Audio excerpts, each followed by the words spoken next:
세계 증시와 우리 증시를 짚어보는 시간 3분 증시입니다. 연합인포맥스 권용옥 기자 나와 있습니다. 안녕하세요. 안녕하십니까? 네, 간밤 미국 증시 어땠습니까? 네, 간밤 미국 증시는 다소 애매모호한 물가 지표를 소화하며 혼조세를 보였습니다.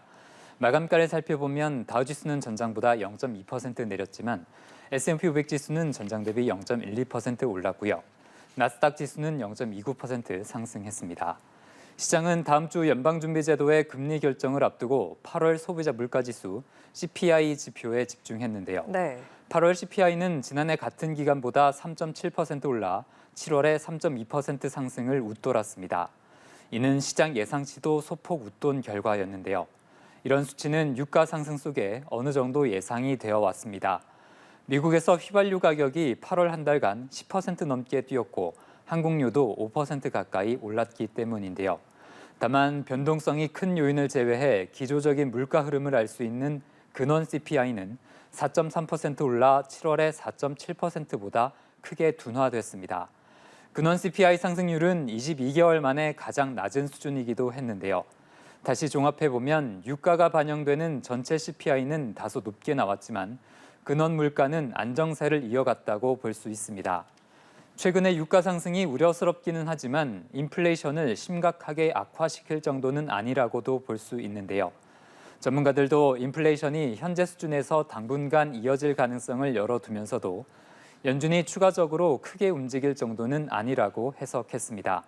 시장은 일단 이번 달 금리 동결은 계속해서 확신하고 있고 혹여나 11월에 금리 인상이 한 차례 더 있을지 주시하고 있습니다. 네, 앞서 이번에 발표된 물가 지표가 애매모호하다고 말씀을 하셨는데 딱 그 평가가 맞는 것 같습니다. 네, 그렇습니다. 그런 이유로 뉴욕 증시가 혼조세를 보였는데요.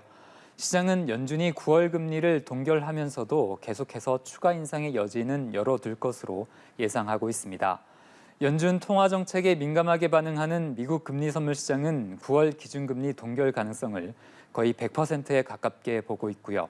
11월 회의에서 금리 인상이 다시 나타날 가능성은 40% 정도의 확률로 반영하고 있습니다. 네, 개별 종목들은 유가 상승의 영향을 많이 받았네요. 네, 그렇습니다. 유가 상승에 부정적인 영향을 받는 항공주들이 일제히 떨어졌는데요. 아메리칸 에어라인스 그룹은 유가 상승과 인건비 영향에 따른 실적 전망치 하향 등에 주가가 5% 넘게 내렸습니다.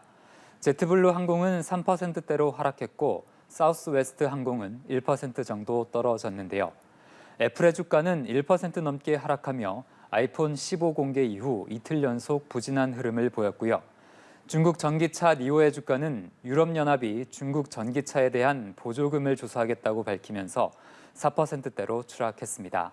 아마존은 2% 넘게 올라 지난 2022년 8월 이후 최고치를 기록했습니다. 네, 마지막으로 오늘 코스피 전망 짚어주시죠.